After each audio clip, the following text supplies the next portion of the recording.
কখন আসলে? এই তো মাত্র আসলাম। আমি ভিতরে ঢুকে দেখি রনির গায়ে জামা নেই, শুধু পরনে প্যান্ট ছিল। আমাকে দেখে জামা গায়ে দিল। ভাইয়া আমার কিছু টাকা লাগবে। কত লাগবে? বেশি না, মাত্র 5,000 টাকা হলে হবে। তুমি এত টাকা দিয়ে কি করবে? কলেজ থেকে বন্ধুদের সাথে সিলেট ঘুরতে যাব। ঠিক আছে, যাওয়ার সময় নিয়ে যাস। ঠিক আছে ভাইয়া। বলে রুম থেকে বেরিয়ে গেল। তুমি ফ্রেশ হয়ে আসো, আমি তোমাকে কফি বানিয়ে দিচ্ছি। আমি এখন কফি খাবো না, আমি একটু বাইরে যাব। ঠিক আছে, তাহলে ফ্রেশ হয়ে আসো, আমি রান্নাঘরে যাচ্ছি। বলে মারিয়া রুম থেকে বেরিয়ে গেল। আমি দাঁড়িয়ে না থেকে ওয়াশরুমে ঢুকে ফ্রেশ হয়ে বিছানায় গিয়ে বসলাম। বিছানার দিকে তাকিয়ে দেখি সবকিছু এলোমেলো হয়ে আছে। আমি মারিয়াকে অনেক বিশ্বাস করতাম, কিন্তু আজকে নিজের কানে যেগুলো শুনলাম, এরপর থেকে ওর প্রতি বিশ্বাস উঠে গেছে। আমি কি এমন দোষ করছিলাম যার জন্য তুমি আমার সাথে এত বড় প্রতারণা করলে? আমি আর কোনো কিছু চিন্তা না করে বাহিরে চলে আসলাম। বাহিরে কিছুক্ষণ ঘোরাঘুরি করে বাসায় চলে আসলাম। বাসায় এসে কলিং বেল চাপ দেওয়ার পর মারিয়া এসে দরজা খুলে দিল। এতক্ষণ কোথায় ছিলে তুমি? অনেকদিন পর বন্ধুদের সাথে একটু দেখা করতে গেছি, তাই আসতে একটু লেট হয়ে গেছে। যাও ফ্রেশ হয়ে আসো, আমি টেবিলে খাবার দিচ্ছি। রনি কোথায়? ও খাবে না? ও বলেছে তুমি আসলে একসাথে খাবে। ঠিক আছে, আমি ফ্রেশ হয়ে আসছি, তুই রনিকে ডেকে নিয়ে আসো। বলে রুমে এসে ফ্রেশ হয়ে খাবার টেবিলের সামনে চলে গেলাম। তারপর তিনজনে খাবার খেয়ে রুমে চলে আসলাম। রনি তার রুমে চলে গেল। আমি রুমে এসে বিছানায় শুয়ে মোবাইল টিপতে লাগলাম। এখন ভাবছি কি করব। আমি কি তাদের ছেড়ে চলে যাব? আমি চলে গেলে রনির কি হবে? ওর তো এখনো পড়ালেখা শেষ হয় নাই। কিছুক্ষণ পর মারিয়া রুমে এসে দরজা বন্ধ করে আমার পাশে শুয়ে পড়ল আর আমাকে পিছন থেকে জড়িয়ে ধরল। আচ্ছা মারিয়া, তুমি আমাকে কতটুকু ভালোবাসো? আমি তোমাকে অনেক বেশি ভালোবাসি। আর হঠাৎ এ কথা বললে কেন? আচ্ছা, তোমাকে একটা কথা বলি, যদি কোনো মেয়ে স্বামী রেখে অন্য লোকের সাথে পরকীয়া করে, তখন সে মেয়েকে কি করা উচিত? আমার জানা মতে ওই মেয়েকে ছেড়ে দেওয়া উচিত, কারণ যে মেয়ে স্বামী রেখে অন্য ছেলের সাথে এসব করে তারা কখনো ভালো হতে পারে না। তাকে বাসা থেকে বের করে দেওয়া উচিত আর ডিভোর্স দিয়ে দেওয়া উচিত। আর যদি মেয়েটা তার স্বামীর রক্তের কারোর সাথে করে, তাহলে কি করা উচিত? আচ্ছা, আমাকে একটা কথা বলো তো, হঠাৎ তুমি এই ধরনের কথাগুলো বলছো কেন? না, এমনি বলেছি। ঠিক আছে, তুমি ঘুমিয়ে পড়ো। তারপর মারিয়া আমাকে জড়িয়ে ধরে শুয়ে পড়ল। তার চেহারার দিকে তাকালে বোঝা যায় তার মতো নিষ্পাপ কোনো মেয়ে হয় না। আর রনির কথা কি বলবো, নিজের আপন ভাই হয়ে ওর ভাবির সাথে এরকম জঘন্য কাজ কিভাবে করতে পারলো। আর কোনো কিছু চিন্তা না করে ঘুমিয়ে পড়লাম। আজ 7 দিন পর অফিস থেকে বিকালে ছুটির পর আমি কোর্টে চলে গেলাম। তারপর ডিভোর্স পেপারটা নিয়ে বাসায় চলে আসলাম। ঠিকই ধরেছেন, আমি সব দিক দিয়ে চিন্তা করে দেখলাম মারিয়াকে আমি ডিভোর্স দিব। এই 7 দিনে আরো 2-3 বার এরকম দেখছি রনি মারিয়ার রুমে। তাদের কথা শুনে বুঝতে পারলাম তাদের মধ্যে কিছু একটা চলছে, তাই এই সিদ্ধান্ত নিতে বাধ্য হলাম। রাতে খাবার খেয়ে রুমে এসে বিছানায় শুয়ে পড়লাম। কিছুক্ষণ পর মারিয়া রুমে আসলো, এসে আমাকে জড়িয়ে ধরে শুয়ে পড়ল। মধ্যরাতে যখন মারিয়া ঘুমে বিভোর হয়ে আছে, তখন আমি বিছানা থেকে উঠে কাগজ নিয়ে 2টা চিঠি লিখলাম, একটা মারিয়ার জন্য আর একটা রনির জন্য। তাহলে শুনুন। প্রিয় মারিয়া, তোমার মতো মেয়েকে প্রিয় বলা মানায় না, তারপরেও বললাম, কারণ আমি তোমাকে অনেক বিশ্বাস করে ভালোবেসেছি, কিন্তু তুমি সেই বিশ্বাস রাখতে পারো নাই। শেষ পর্যন্ত কিনা তুমি আমার ছোট ভাইয়ের সাথে। ছি ছি ছি, আমার ভাবতেও অবাক লাগে তোমার মতো একটা খারাপ মেয়েকে ভালোবেসে বিয়ে করেছি। তুমি রনির সাথে কি কি করেছো আমি জানি, তাই তোমাকে ডিভোর্স দিতে বাধ্য হলাম। আমি সই করে দিচ্ছি, তুমিও সইটা করে দিও আর রনিকে বিয়ে করে নিও। আমার মতো ওর সাথে প্রতারণা করো না, এখন তুমি ছাড়া ওর কেউ নেই। দোয়া করি তোমরা দুজনে সুখী থাকো। ইতি, তোমার হতভাগা স্বামী। এই ছিল মারিয়ার জন্য চিঠি, আর রনির জন্য একটা লিখেছি। তাহলে শুনুন। প্রিয় ছোট ভাই আমার, আমি ভাবতে পারি নাই তুই আমার সাথে এরকম করবি। তুই লাস্ট পর্যন্ত তোর ভাবির সাথে। ছি ছি ছি, তোকে আমি কখনো মা বাবার বুঝতে দেই নাই, আর সে কিনা তুই। থাক, আর বললাম না। আমি তোর মারিয়াকে ডিভোর্স দিয়ে দিচ্ছি, তুই ওকে বিয়ে করে সুখে থাকিস। আমি অনেক দূরে চলে যাচ্ছি, আমাকে খুঁজেও লাভ হবে না, আমাকে খুঁজে পাবি না। আমার দোয়া সব সময় তোর জন্য থাকবে, ভালো থাকিস। ইতি, তোর হতভাগা ভাই। এই ছিল রনির চিঠি। চিঠি দুটো লিখতে কখন যে চোখ থেকে 2 ফোঁটা পানি পড়ে গেল। ঘড়ির দিকে তাকিয়ে দেখি ভোর 5টা বাজে। তারপর ব্যাগটা গুছিয়ে মারিয়ার বালিশের উপর চিঠি এবং ডিভোর্স পেপার রেখে মারিয়ার দিকে কিছুক্ষণ তাকিয়ে রুম থেকে বেরিয়ে রনির রুমে আসলাম।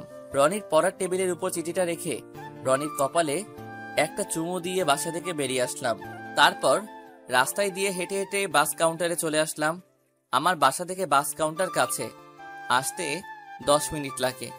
তারপর একটা টিকিট কেটে বাসে গিয়ে বসলাম। বাস ছাড়বে 5টা 30 মিনিটে।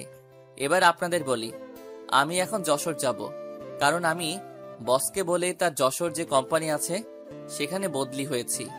আমি ঢাকা থাকলে তাদের কথা মনে পড়বে। মারিয়ার থেকে আমার ছোট ভাইটার কথা বেশি মনে পড়ছে। কি করব বলুন?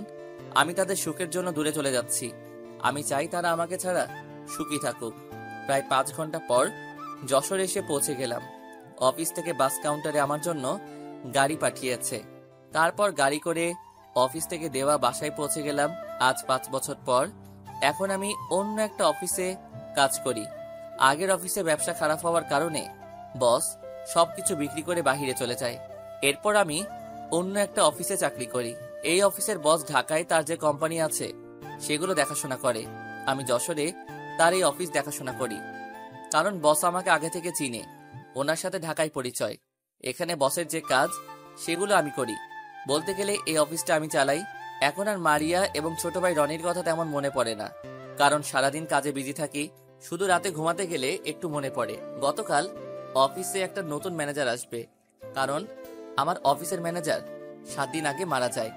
গতকাল বস আমাকে ফোন দিয়ে বলল অফিসের জন্য নতুন ম্যানেজার আসবে, আমি যেন তার সব কাজ বুঝিয়ে দেই। এই নতুন ম্যানেজার নাকি বসের বন্ধু দিয়েছে। তো যাই হোক, সকালে ঘুম থেকে উঠে ফ্রেশ হয়ে নাস্তা করে বাহিরে এসে গাড়ি নিয়ে অফিসে যেতে লাগলাম। আমার বাসায় একজন কাজের মেয়ে রাখছি, সে আমার সব কাজ করে দেয়। অফিসে আসার পর সবাই আমাকে দেখে দাঁড়িয়ে সালাম দিল। আমি সালাম নিয়ে তাদেরকে বসতে বললাম। নিজের কেবিনে এসে চেয়ারে বসে অফিসের কিছু ফাইল দেখতে লাগলাম। হঠাৎ একটা মেয়ে দরজায় দাঁড়িয়ে বলল, ভিতরে আসতে পারি? জি আসুন। মেয়েটা ভিতরে এসে টেবিলের সামনে দাঁড়িয়ে বলল, আমি ঢাকা থেকে এসেছি, আমাকে রফিক স্যার পাঠিয়েছে। ঠিক আছে, বসুন। আর আপনার সার্টিফিকেটগুলো দেন। এই যে নিন। যেই না আমি মাথা উঁচু করে মেয়ের দিকে কাগজগুলো নিতে যাব, তখন মেয়েটাকে দেখে আমি মোটেও প্রস্তুত ছিলাম না। ঠিকই ধরেছেন মারিয়া, কিন্তু ও এখানে কিভাবে আসলো? তার মানে বস মারিয়াকে এই অফিসে ম্যানেজারের দায়িত্ব পালন করতে পাঠিয়েছে। মারিয়া হয়তো বিশ্বাস করতে পারছে না আমি এই অফিসে কাজ করি। মারিয়া আমাকে দেখে বলল, রাসেল, তুমি এখানে? তোমাকে আমি কত জায়গায় খুঁজেছি, কিন্তু কোথাও পাইনি। হ্যালো, এটা অফিস, আর আপনি আমার নাম ধরে ডাকছেন কেন? এখানে আমি আপনার বস, সো স্যার বলে ডাকবেন। মারিয়া হয়তো আমার কাছ থেকে এরকম কথা আশা করে নাই। মারিয়া মাথা নিচু করে কান্না করতে আসছে। তোর মতো মেয়েকে আমি কখনো ক্ষমা করব না। শুধু ছোট ভাইয়ের জন্য কিছু না বলে চলে এসেছি, তা না হলে বাসা থেকে ঘাড় ধাক্কা দিয়ে বের করে দিতাম। এই 5টা বছরে মারিয়ার চেহারা অনেক পরিবর্তন হয়ে গেছে। কেমন যেন চেহারাটা আগের থেকে খারাপ হয়ে গেছে, আগের থেকে শুকিয়ে গেছে। হয়তো রনিকে বিয়ে করে সুখে নেই, আর এত বছরে হয়তো ছেলে সন্তান হয়ে গেছে। আমার সাথে চলুন, আপনার কাজগুলো বুঝিয়ে দিচ্ছি। মারিয়া কোনো কথা না বলে আমার পিছনে আসতে লাগলো। আমি আগে সবার সাথে পরিচয় করিয়ে দিলাম। তারপর মারিয়ার কেবিনে গিয়ে তাকে কাজ বুঝিয়ে দিয়ে নিজের কেবিনে চলে আসলাম। নিজের কেবিনে বসে ল্যাপটপে কাজ করতে লাগলাম। হঠাৎ রিয়া দরজার সামনে দাঁড়িয়ে বলল, আসতে পারি স্যার? আসো। স্যার, এই ফাইলটায় একটা সই লাগবে। ঠিক আছে, দাও। রিয়ার ফাইলটা সই করে দিলাম। রিয়া কেবিন থেকে চলে গেল। এখন আমি ভাবতে লাগলাম, রনি কোথায় আছে, কি করে? ওর চেহারা দেখি না। আজ 5 বছর হয়েছে। দুনিয়ায় আমি ছাড়া তার আপন কেউ নেই। মারিয়াকে কি জিজ্ঞেস করব? না না, ওকে বলা যাবে না। এত বছর যখন ভুলে থাকতে পারছি, এখনো পারবো। কি না করেছি তাদের জন্য, তার প্রতিদান এইভাবে দিল। রনির কথা মনে পড়তো না যদি মারিয়াকে না দেখতাম। হয়তো তারা এখন বিয়ে করে সুখে আছে। থাকুক তারা সুখে, আমি তো ডিভোর্স দিয়ে চলে এসেছি। এসব কথা ভাবতে ভাবতে দুপুরের খাবারের টাইম হয়ে গেছে। কেবিন থেকে বেরিয়ে আসতেই মারিয়ার কেবিনের দিকে তাকালাম। দেখি মাথা নিচু করে বসে আছে, হয়তো কান্না করছে। কান্না করলে আমার কি, তারপরেও কেমন যেন খারাপ লাগছে তাকে দেখে। তাই দাঁড়িয়ে না থেকে তার কেবিনের দরজায় দাঁড়িয়ে বললাম, ভিতরে আসতে পারি? আরে স্যার আসুন, আমার কেবিনে আসতে অনুমতি লাগবে না। আমি ভিতরে ঢুকে দেখি মারিয়ার চোখ লাল হয়ে আছে, হয়তো অনেক কান্না করছে। আমি তার সামনে গিয়ে বললাম, আপনি খাবার খাবেন না? সবাই তো খাবার খেতে চলে গেছে। আমার খিদে নাই। আপনি তো খাবার না খেলে অসুস্থ হয়ে যাবেন। আমি জানি মারিয়া ঠিক টাইমে খাবার না খেলে অসুস্থ হয়ে যায়, তাই বললাম, আমার কিছুই হবে না, আপনি গিয়ে খেয়ে আসুন। আমি আর কোনো কথা না বলে কেবিন থেকে বেরিয়ে এসে ক্যান্টিনে এসে খাবার খেয়ে মারিয়ার জন্য 1 প্যাকেট বিরিয়ানি নিয়ে গেলাম। ভিতরে ঢুকে দেখি মারিয়া মাথা নিচু করে বসে আছে। নিন, খাবারটা খেয়ে নিন। আর এটা অফিস, ঘুমানোর জায়গা না। আমি গেলাম, আমার হাতে কাজ আছে। আমি বলছি খাবো না, আপনি খাবার নিয়ে যান। খাবার খাবেন না ফেলে দিবেন সেটা আপনার ব্যাপার। আমি গেলাম বলে মারিয়ার কেবিন থেকে বেরিয়ে এসে নিজের কেবিনে চলে আসলাম। চেয়ারে বসে কাজ করতে লাগলাম। হঠাৎ ফোনটা বেজে উঠল। তাকিয়ে দেখি বস ফোন দিছে। আসসালামু আলাইকুম স্যার, কেমন আছেন? ওয়ালাইকুম আসসালাম, ভালো আছি। তুমি কেমন আছো রাসেল? জি স্যার, আলহামদুলিল্লাহ ভালো আছি। তোমাকে যে কারণে ফোন দিয়েছি, মারিয়াকে এখন থেকে তোমার সাথে করে অফিসে নিয়ে যাবে এবং বাসায় নিয়ে আসবে। আর তুমি যে ফ্ল্যাটে থাকো তার পাশে যে ফ্ল্যাটটা খালি আছে সেখানে মারিয়াকে থাকার ব্যবস্থা করে দিবে। ঠিক আছে স্যার। শালা আর কাউকে পেলি না, যার জন্য 5 বছর দূরে চলে এসেছি, এখন তাকে সাথে করে অফিসে নিয়ে এবং বাসায় নিয়ে আসবো? ফোন কেটে কাজে মন দিলাম। বিকেলে অফিস ছুটি হওয়ার পর বাহিরে আসলাম। বাহিরে এসে দেখি মারিয়া দাঁড়িয়ে আছে। আমি গাড়ি বের করে তার সামনে গেলাম। গাড়িতে উঠুন। হুম। মারিয়া গাড়ির পিছনে উঠতে গেলে আমি তাকে বলি, আমাকে কি আপনার ড্রাইভার মনে হয়? কেন স্যার? তাহলে তুমি, সরি, আপনি গাড়ির পিছনে বসতে গেলেন কেন? সামনে এসে বসুন। মারিয়া কোনো কথা না বলে সামনের সিটে এসে বসলো। আমি মনে মনে বলি, তোর মতো মেয়েকে উচিত শিক্ষা না দিলে ভালো হবি না। তারপর আমি গাড়ি চালিয়ে বাসায় চলে আসলাম। মারিয়া গাড়ি থেকে নেমে দাঁড়িয়ে রইল। আমি গাড়িটা পার্কিং করে আসার পর তাকে বলি আমার সাথে আসার জন্য। মারিয়া আমার পিছনে পিছনে আসতে লাগলো। মারিয়া হয়তো ভাবছে লিফটে করে যাব, কিন্তু না, আমি তাকে হাঁটাতে হাঁটাতে আমার সাথে করে উপরে নিয়ে আসলাম। 3 তলায় আসার পর তার ফ্ল্যাটের চাবি ওর হাতে দিলাম। এটা আপনার রুম, আর পাশেরটা আমার। আর যদি কিছু লাগে আমাকে বলবেন। আর এই নিন আপনার অগ্রিম 1 মাসের বেতন। যা যা লাগবে কিনে নিবেন। আপনার নাম্বারটা দেওয়া যাবে? কেন, নাম্বার দিয়ে কি করবেন? না, যদি কিছু দরকার হয় তাহলে আপনাকে ফোন দিয়ে বলতাম। ঠিক আছে, নিন। তারপর নাম্বার দিয়ে আমি আমার রুমে ঢুকে গেলাম। তার রাতে খাবার খেতে যাওয়ার পর মারিয়ার কথা মনে পড়ল। ও হয়তো কিছু খায়নি, তাই কাজের মেয়ের হাতে ওর জন্য খাবার পাঠিয়ে দিলাম। কেন জানি মারিয়াকে দেখে অনেক মায়া লাগে। খাবার খেয়ে রুমে চলে আসলাম। রুমে এসে শুয়ে শুয়ে ভাবতে লাগলাম, কেন করেছিলে আমার সাথে এরকম? যদি এরকম না করতে তাহলে কত সুন্দর করে জীবনযাপন করতে। তোমার কোনো কিছুর কমতি রাখি নাই। তোমাকে ভালোবাসাটা আমার অপরাধ ছিল, তাহলে কেন করলে এমন? আমি তো কোনো দোষ করি নাই। তুমি জানো, এখনো রাতে শুতে গেলে তোমার কথা মনে পড়ে। ইচ্ছে করে তোমাকে গিয়ে জড়িয়ে ধরে বলি, আমি তোমাকে এখনো ভালোবাসি মারিয়া। কিন্তু সেটা বলার অধিকার তুমি রাখো নাই। দেখতে দেখতে 1 মাস চলে গেল। মারিয়া আমার সাথে তেমন কথা বলে না, শুধু কাজ ছাড়া বাড়তি কথা বলে না। সকালে ঘুম থেকে উঠে ফ্রেশ হয়ে নাস্তা করে বাসা থেকে বেরিয়ে গাড়িতে গিয়ে বসলাম। আসার সময় মারিয়ার দরজায় টোকা দিয়ে আসলাম। মাঝে মাঝে মনে হয় আমি যেন কিছু একটা ভুল করছি, আমি কারোর সাথে অন্যায় করেছি। কেন আমার এমন কিছু মনে হয়? কিছুক্ষণ পর দেখি মারিয়া বাসা থেকে বেরিয়ে আসলো। মারিয়া এসে সামনের সিটে বসলো। আমি কেমন জানি মারিয়ার প্রতি দুর্বল হয়ে যাচ্ছি। আমার কেন এমন হচ্ছে কিছুই বুঝতে পারছি না। মারিয়া আজকে শাড়ি পরেছে, দেখতে একদম পরীর মতো লাগছে। ইচ্ছে করে তাকে জড়িয়ে ধরি, তার হাত ধরে গাড়ি চালাতে। তো যাই হোক, অফিস আসার পর মারিয়া গাড়ি থেকে নেমে অফিসের ভিতরে চলে গেল। আমি গাড়ি পার্কিং করে ভিতরে গেলাম। নিজের কেবিনে গিয়ে কাজ করতে লাগলাম। হঠাৎ করে একটা ছেলে বলল, আসতে পারি স্যার? আসুন। আপনি কেমন আছেন স্যার? আলহামদুলিল্লাহ ভালো আছি। আপনি কেমন আছেন? স্যার, আমি আপনার ছোট, আমাকে নাম ধরে ডাকলে খুশি হব। ঠিক আছে, তো কি চাই এখন? স্যার, আমার একটা কাজের খুব দরকার। কিন্তু আমাদের অফিসে তো কোনো পদ খালি নেই। আমি একটা কথা বলে রাখি, আমি এখনো ছেলেটার দিকে তাকাইনি। আমি একটা ফাইলের কাজ করতে আসি। স্যার অনেক কষ্টে আছি, যদি চাকরিটা দিতেন অনেক উপকার হতো। আপনার পরিবারে কে কে আছে? পরিবারে সবাই আছে, শুধু একটা হারামি বন্ধু ছিল, শালা 5 বছর আগে হারিয়ে গেছে। আপনার সে বন্ধুর নাম কি? কোথায় থাকে? কি করে? আমি এবার এক চোখ কানা করে তার চেহারা দেখছি। তাকে দেখে আমি পুরো অবাক হয়ে গেলাম। এই শালা এখানে কিভাবে আসলো? ও আর কেউ নয়, আমার বন্ধু রাফি। ওর সাথে পরিচয় ঢাকায়। আমি আগে যে অফিসে চাকরি করতাম সেখান থেকে পরিচয়। রাফি আমার কথা শুনে চেয়ার থেকে উঠে এসে আমাকে মারতে শুরু করলো। আরে থাম থাম, এভাবে মারলে তো মরে যাব। শালা তোকে আজকেই মেরে ফেলবো। এতদিন কোথায় ছিলি? তোর নাম্বার বন্ধ, তোর কোনো খোঁজ খবর নেই। কোথায় হারিয়ে গেলি? তোকে এসব পরে বলবো, আগে বল তুই এখানে কিভাবে? আর আমি যে এই অফিসে কাজ করি তুই জানলি কিভাবে? আমি যশোর অফিসে কাজের জন্য এসেছি। হঠাৎ তোকে দেখি তুই গাড়ি নিয়ে এই অফিসে ঢুকলি। তারপর দারোয়ানকে বলে ভিতরে আসি। ও খুব ভালো করেছিস। বল কি খাবি, চা না কফি? চা হলেই হবে। ঠিক আছে, আমি চাচাকে বলে দিচ্ছি। আমি ফোন দিয়ে পিয়ন চাচাকে বললাম 2টো চা নিয়ে আসতে। এবার তোর কথা বল, কি কারণে এখানে চলে আসলি? তাহলে শোন। তারপর রাফিকে সবকিছু খুলে বললাম।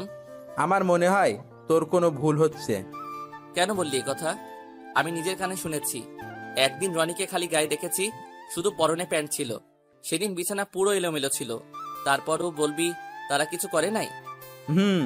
তারপরেও বলবো তোর কোথাও ভুল হচ্ছে, কারণ তুই তাদের কথা শুনলি, বিছানা এলোমেলো দেখলি, রোয়ানিকে খালি গায়ে দেখলি, আবার বলছিস তার পরনে প্যান্ট ছিল। তাহলে কেমনে বিশ্বাস করি? তুই যদি নিজের চোখে দেখতি তাহলে বিশ্বাস করতাম। এখানে হয়তো তোর কোনো ভুল আছে। তুই যদি তাদের হাতে নাতে ধরতি তাহলে মানা যেত। তোর জিনিসটা ভালো করে যাচাই বাছাই করা দরকার ছিল। আর যেটা মনে হয়েছে সেটা বললাম, বাকি তোর বুঝ। তারপর রাফি আরো কিছুক্ষণ থেকে চলে গেল। আমি কিছুক্ষণ কাজ করে কেবিন থেকে বেরিয়ে মারিয়ার কেবিনের দিকে তাকালাম। ওর দিকে তাকিয়ে দেখি কার সাথে যেন ফোনে হেসে হেসে কথা বলছে। হয়তো রনির সাথে কথা বলছে। বিকেলে অফিস থেকে বাসায় যাওয়ার সময় মারিয়াকে জিজ্ঞেস করলাম, রনি এখন কি করে, কোথায় থাকে? কিছুদিন হয়েছে পড়ালেখা শেষ করেছে, এখন একটা অফিসে চাকরি করে। তার পড়ালেখার খরচ কিভাবে চলছে? আমি একটা অফিসে চাকরি নিচ্ছি, যা বেতন পেতাম তাদের সংসার চালিয়েছি, আর রনের পড়ালেখা চলছে। ও, আমি আর কোনো কথা বললাম না। বেশি কথা বললে তার মায়ায় পড়ে যাব। এমনি তাকে দেখলে আমি কেন জানি ওর প্রতি দুর্বল হয়ে পড়ি। বাসায় আসার পর মারিয়া গাড়ি থেকে নেমে চলে গেল। আমি গাড়ি পার্কিং করে বাসার ভিতরে চলে গেলাম। পরের দিন অফিসে বসে কাজ করতে আসি। হঠাৎ একটা পিচ্চি মেয়ে আমার রুমে আসলো। চেহারা দেখতে একদম মাশাআল্লাহ, অনেক সুন্দর। হঠাৎ তার পিছনে দিয়ে যে ঢুকলো তাকে দেখে আমি পুরো অবাক হয়ে গেলাম। অভিমান বেশি সময় বাঁচিয়ে রাখতে নেই। বহু বছর পর অভিমান ভাঙলে গিয়ে দেখবে যার সাথে অভিমান সে আর নেই, হয়তো দূরে কোথাও হারিয়ে গেছে। আর তখন সরি বলার সুযোগটুকুও হারিয়ে যাবে। কান্নার মতো গভীর কিছু নেই। একজনের দুঃখ অন্যজনকে স্পর্শ করে না, কিন্তু একজনের চোখের জল অন্যজনকে স্পর্শ করে। হঠাৎ তার পিছন দিয়ে যে ঢুকলো তাকে দেখে আমি পুরো অবাক হয়ে গেলাম। ঠিকই ধরেছেন, এ আর কেউ নয়, আমার ছোট ভাই রনি। ও এখানে কেন? আমার মনে হয় মারিয়া বলেছে। তাহলে এই বাচ্চা মেয়েটা তাদের, দেখতে একদম মারিয়ার মতো হয়েছে। রনি আমার সামনে আসলো। তখন আমি বললাম, তুই এখানে কেন এসেছিস? আপনার কাছে কিছু জানতে এসেছি। আমার কাছে কি জানতে এসেছিস? আমাদের ছেড়ে কেন এসেছেন সেটা তুই ভালো করে জানিস। আমি কিছুই জানি না, আপনার কাছে জানতে চাই। আমি তোর কাছে বলতে বাধ্য নই। তুই এখনই আমার কেবিন থেকে বেরিয়ে যা। আর কারো কেবিনে ঢুকতে অনুমতি লাগে, সেটা মনে হয় তোর জানা নেই। সবকিছু জানা আছে, শুধু আপনার কাছ থেকে কিছু জানতে এসেছি। জানা হয়ে গেলে চলে যাব। আমি এখানে থাকতে আসি নাই। কি জানতে চাস? আমাকে আর ভাবিকে না বলে কেন চলে এসেছেন? কি অপরাধ ছিল আমাদের? আমি জানতে চাই। তুই আর তোর ভাবি আমার সাথে প্রতারণা করেছিস। তুই তোর ভাবির সাথে রুমে কি করেছিস? তোর সাথে খেলে মজা পায়, আমার সাথে খেলে মজা পায় না। আমাকে বিয়ে না করে যদি তোকে বিয়ে করতো তাহলে অনেক ভালো হতো। তারপরও বলবি আমি ভুল বলছি? আপনি কি কখনো ভাবির সাথে খারাপ কাজ করতে দেখেছেন? সরাসরি দেখি নাই, কিন্তু একদিন তুই আর তোর ভাবি রুমে কথা বলতে আমি দরজার বাহির থেকে সব শুনেছি। তারপর যখন রুমে ঢুকি তখন তোর গায়ে কোনো জামা দেখি নাই। তুই আমাকে দেখে জামা গায়ে দিছস, আর দেখছি পুরো বিছানা এলোমেলো হয়ে আছে, তারপর বলবি তোদের মাঝে কিছুই হয়নি? আমি একটা কথা বলি আপনাকে, মাঝে মাঝে চোখের দেখা ভুল হয়। মানে কি বলতে চাস তুই? আমি ভুল দেখছি? আপনি ভুল দেখছেন এবং ভুল শুনছেন। একটা কথা বলি, আমি ভাবিকে কখনো ওরকম চোখে দেখি নাই। আমাদের তো কোনো বোন নেই, আমি ভাবিকে নিজের বড় বোনের চোখে দেখছি। আপনি কি করে ভাবলেন আমি ভাবির সাথে এরকম জঘন্য কাজ করতে যাব? তাহলে তুই বলতে চাস তোর ভাবির সাথে কিছুই হয়নি? আমার সাথে ভাবির কিছুই হয়নি। তাহলে যে আমি দরজার আড়াল থেকে যে কথাগুলো শুনেছি সেগুলো কি মিথ্যা? তোর শরীরে জামা ছিল না, তারপরে বলবি সব মিথ্যা? পুরো বিছানা এলোমেলো হয়েছিল, তারপরেও বলবি সবকিছু মিথ্যা? তারপরেও বলবো সবকিছু মিথ্যা। আপনি যে কথাগুলো শুনছেন। আচ্ছা একটা কথা বলেন, আপনি ভাবির সাথে কি খেলা খেলে হেরে যেতেন সব সময়? আমি তার সাথে লুডো খেলায় হেরে যেতাম। ঠিকই ধরেছেন, আমিও ভাবির সাথে ওই সময় লুডো খেলেছিলাম। আমি কড়ি মারার পর ভোটের বাইরে চলে যাই, তখন ভাবি কড়িটা হাতে নিয়ে নেয়। আমি শয়তানি করে তার থেকে কড়িটা নিতেছিলাম, তখন ভাবি বলে গড়িটা ছেড়ে দিতে, কিন্তু আমি ছাড়ি নাই। ভাবি আবার বলে আমি অনেক ফাজিল হয়ে গেছি। তাহলে যে তোর ভাবি তোকে বলল আমাকে বিয়ে না করে যদি তোকে বিয়ে করত তাহলে অনেক ভালো হতো। আর তোর শরীরে জামা ছিল না কেন? বিছানা এলোমেলো ছিল কেন? আমাকে বিয়ের কথা তো মজা করে বলেছে, আর আমার শার্টের বোতাম একটা খুলে পড়ে গেছে। ওই ভাবিকে বললাম বোতামটা লাগিয়ে দিতে, তারপর ভাবি বলল শার্টটা খুলে দিতে। আমি তাকে শার্টটা খুলে দিই, তারপর ভাবি বোতাম লাগিয়ে দেয়। আর বিছানা এলোমেলো হয়েছিল, কারণ লুডুর কড়িটা কাড়াকাড়ি করার সময় এলোমেলো হয়ে যায় বিছানা। তার মানে তোদের মাঝে কিছুই হয়নি। আমি খালি খালি সন্দেহ করে তোদেরকে ভুল বুঝলাম। আমার জিনিসটা ভালো করে যাচাই বাছাই করার দরকার ছিল। আমি না বুঝে এত বড় কাজ কিভাবে করলাম? একটা কথা বলি আপনাকে, ভাবি আপনাকে অনেক ভালোবাসে।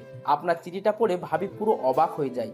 তার থেকে আরো বড় অবাক হয় ডিভোর্স পেপার পেয়ে। তখন ভাবি আমার রুমে কান্না করতে আসে, আমার হাতে আপনার চিঠি আর ডিভোর্স পেপার দেয়। তখন আমি চিঠিটা পড়ে আমিও অবাক হয়ে যাই। হঠাৎ আমার টেবিলের ওপর একটা কাগজের উপর চোখ যায়। চিঠিটা হাতে নিয়ে পড়তে থাকি, পড়ে আমি নিচে বসে যাই। তারপর ভাবি আর আমি অনেক কান্না করি, আপনাকে অনেক খোঁজাখুঁজি করি, কিন্তু কোথাও পাইনি। 2 মাস পর ভাবি একটা অফিসে চাকরি নেয় আর আমার পড়ালেখার খরচ চালায়। ভাবির কষ্ট দেখে আমিও কয়টা টিউশনি করাই। আস্তে আস্তে ভাবির প্রমোশন হয়, তারপর থেকে সব টিউশনি ছেড়ে দিই। অনেক কষ্টে পড়ালেখা শেষ করে এখন একটা অফিসে চাকরি করি। আল্লাহ দিলে বেতন মোটামুটি ভালো। আমার মুখ দিয়ে আর কোনো কথা বের হচ্ছে না, শুধু চোখ দিয়ে অশ্রু ঝরে পড়ছে। আজ নিজের ভুলের কারণে এত কিছু হয়েছে। মারিয়া কি এখন আমাকে ক্ষমা করবে? তার তো কোনো দোষ নেই, সব দোষ আমার। তোর সাথে এই মেয়েটা কে? এ হচ্ছে তোমার মেয়ে রাইসা। তুমি বাসা থেকে চলে আসার 2 মাসের মাথায় হঠাৎ ভাবি মাথা ঘুরে পড়ে যায়। তখন ভাবিকে হাসপাতালে নিয়ে যায়। ডাক্তার বলল ভাবি নাকি মা হতে চলেছেন। তখন অনেক খুশি হয়েছি, কিন্তু তোমার কথা মনে পড়তেই মনটা খারাপ হয়ে গেল। আমি আর কোনো কথা না বলে রাইসাকে কোলে নিয়ে পুরো মুখে চুমু দিতে লাগলাম। তারপর রাইসাকে কোল থেকে নামিয়ে দিয়ে রনির কাছে গেলাম। যখনই রনির পা ধরতে যাব তখন রনি আমাকে ধরে ফেলে। এটা আপনি কি করছেন? আমি অনেক বড় ভুল করে ফেলেছি, তুই আমাকে ক্ষমা করে দে। আমি না বুঝে তোদের ভুল বুঝেছি, আমি আর কখনো এমন ভুল করব না, আমাকে ক্ষমা করে দে। আমি তোমাকে ক্ষমা করে দিছি। তুমি যখন নিজের ভুল বুঝতে পেরেছো এটাই অনেক। আর বড় ভাই কি কখনো ছোট ভাইয়ের পা ধরে ক্ষমা চাইতে পারে? তোমাকে ফিরে পেয়েছি, এটাই অনেক। এখন মারিয়া কি আমাকে ক্ষমা করবে আমি যে ভুল করেছি? শোনো ভাইয়া, ভাবি এই 5টি বছর অনেক কষ্টে কাটিয়েছে, শুধু তোমার অপেক্ষা এখনো পড়ে আছে। তুমি ভাবির কাছে ক্ষমা চেয়ে নাও, দেখবে ভাবি তোমাকে ক্ষমা করে দিবে। ঠিক আছে, আমি এখনই যাচ্ছি।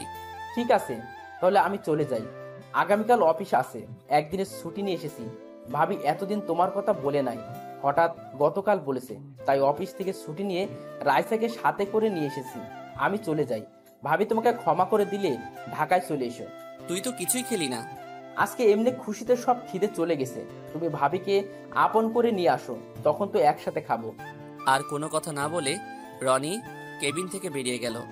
আমি রাইসাকে কোলে নিয়ে কপালে চুমু দিয়ে মারিয়ার কেবিনে গেলাম। কেবিনে ঢুকে দেখি মারিয়া কার সাথে যেন মোবাইলে হেসে হেসে কথা বলছে।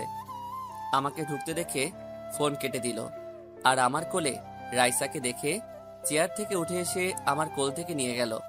আমি সাথে সাথে মারিয়ার পা জড়িয়ে ধরে বলতে লাগলাম, মারিয়া, তুমি আমাকে ক্ষমা করে দাও। আমি বুঝতে পারি নাই, আমি না দেখে তোমার সাথে অনেক বড় অন্যায় করেছি। প্লিজ তুমি আমাকে ক্ষমা করে দাও। আমি কথা দিচ্ছি আর কখনো এমন করব না। তুমি আমাকে আরেকটি সুযোগ দাও, আমি তোমাকে ছেড়ে কখনো যাব না। স্যার, এটা আপনি কি করছেন? আমার মতো খারাপ মেয়ে হয় না। আমি একটা প্রতারক, ধোঁকাবাজ, যে নিজের দেবরের সাথে খারাপ কাজ করতে পারি। সে মেয়ের কাছে কেন ক্ষমা চাইছেন? আমি বুঝতে পারি নাই, আমার দরকার ছিল আগে জিনিসটা যাচাই বাছাই করার, কিন্তু আমি কিছুই না করে তোমাদেরকে সন্দেহ করছি। প্লিজ এবারের মতো মাফ করে দাও। আপনি জানেন, এই মনে শুধু আপনার জন্য ঘর সাজিয়েছি, আপনাকে অনেক ভালোবেসেছি, কিন্তু তার ফল আপনি কি দিলেন? আমাকে ডিভোর্স দিলেন। আপনি জানেন, যখন বলেছিলেন আমি রনের সাথে খারাপ কাজ করেছি, তখন মনে হয়েছে আমার মাথায় যেন আকাশ।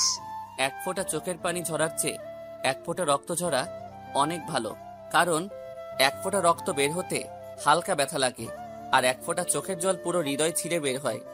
আমরা কি আবার আগের মতো করে শুরু করতে পারি না? সে অধিকার আপনি রাখেন নাই। যদি আগের মতো করে শুরু করতে চাইতেন, তাহলে আমাকে কখনো ডিভোর্স দিতে পারতেন না। আপনি আমার কেবিন থেকে বেরিয়ে গেলে খুশি হব। আমি আর কোনো কথা না বলে মারিয়ার কেবিন থেকে বেরিয়ে গেলাম। কান্না করতে করতে পুরো জামা ভিজে গেছে। নিজের কেবিনে এসে চেয়ারে বসে কান্না করতে লাগলাম।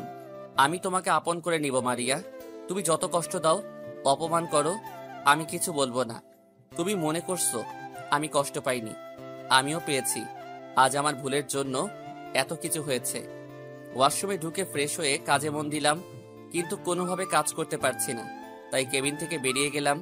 বাহির হওয়ার সময় মারিয়ার কেবিনের দিকে তাকিয়ে দেখি আবারও কার সাথে যেন হেসে হেসে কথা বলছে মোবাইলে। অফিস থেকে বাহিরে আসার সময় দেখি রাইসা একা একা খেলতে আছে।